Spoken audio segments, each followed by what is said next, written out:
Hey guys, how's it going? I hope you're all doing well. Welcome back to another episode of Blockchain and Beyond. As always, I'm your host Farzan. On today's episode, we're going to be talking a bit about Yuga Labs. For anyone who's not aware, Yuga Labs are the team behind the NFT project Bored Ape Yacht Club, which is probably one of the most prolific NFT projects out there right now. So I'll be talking about the history of Yuga Labs, where they came from, what they plan to do, what motivates them, and then I'll also go into some of the more recent news surrounding Yuga Labs. One of this being the acquisition of the IPs for CryptoPunks and Meebits, and the other one being the release of ApeCoin, which is a community and governance token. This may end up being a little two-part series, but we'll see how that goes. So Yuga Labs was actually founded by a group of friends, and their story starts in 2017 with Gordon and Gargamel both being interested in crypto in 2017. This is when crypto Twitter was a lot more in its infancy. You know, it's still kind of similar to how it is today. There's a lot of news, there's a lot of people discussing different things, having different opinions. But that's kind of where it all started. So they had a big interest in crypto and were around on Twitter from then. And they spent most of their time just reading, being engaged with the community, and so on. But where things really took off for them was in 2021.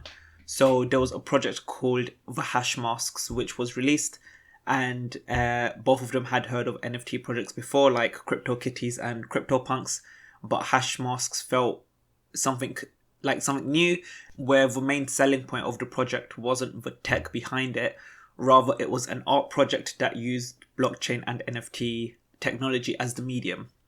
So it kind of pushed the whole space forward by bringing a new perspective to how NFTs can be used alongside blockchains.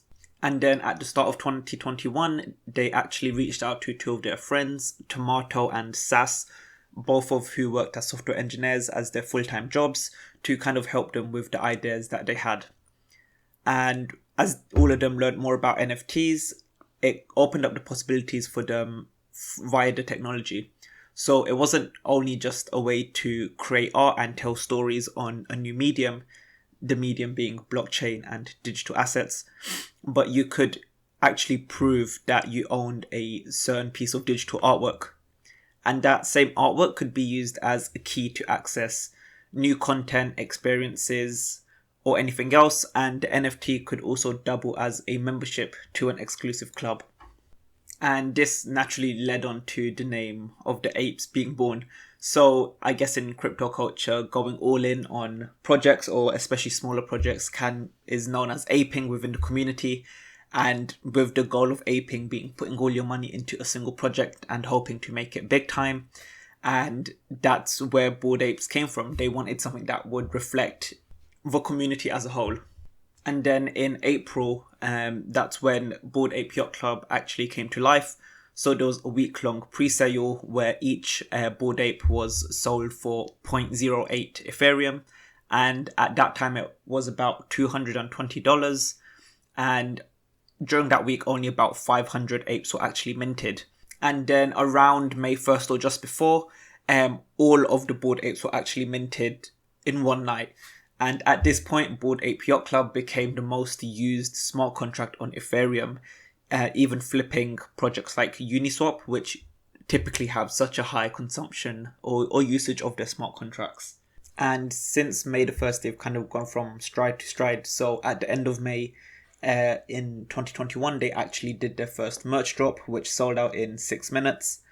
And then in June 18, they actually released their second project, which was Bored Ape Kennel Club, which joined the apes as part of the family. So each Bored Ape was able to claim a dog as an NFT from the Bored Ape Kennel Club smart contract. And as part of this, any of the proceeds generated from the royalties, which the royalties are paid out when people trade this NFT between themselves, in the first 6 weeks was sent to several animal charities, which I think is a really nice way for them to kind of support and give back to the wider community as well. And then on August 28th, 2021, they released their third project, which was the Mutant Ape Yacht Club. So each owner of a Bored Ape received a serum that could be used to mutate their apes into a mutant ape, with corresponding traits. As part of that, an additional 10,000 Mutant Ape NFTs were also made available to the public. And I think now is where we really see the utility behind these NFTs, or places where they can be used. So, for example, at the end of October, they held Ape Fest, which was a free event, but was only accessible to holders of Bored Ape Yacht Club NFTs. And as part of this, they had a yacht party, a art gallery, and limited edition merch, along with some other stuff. And this went on for a whole week. And they also had appearances from several music artists and some also well-known comedians. And they ended this week with a charity dinner, which raised close to $200,000 for charity. And today, Yuga Labs has grown from 4 founders who are all friends to over 40 people, where they've also appointed a CEO, a CCO, and a COO.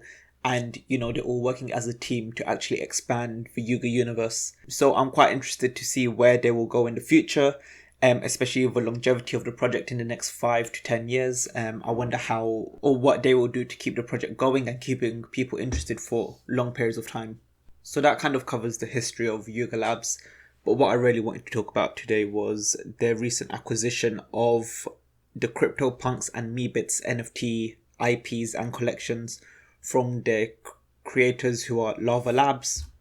The thing which I'm most interested about is, so Bored Ape Yacht Club actually gives the holders full commercial rights to their ape, which means an individual can actually get their own t-shirts printed with their apes printed on them, or other merchandise such as hats or bags, or use the NFT as part of any other creative endeavors they may be involved with. And this ends up being in direct contrast to what CryptoPunks and Meebits via Yuga Labs used to do, is that the owners will not actually have any commercial rights to this NFT, so they wouldn't be able to, reproduce it or create any merchandise.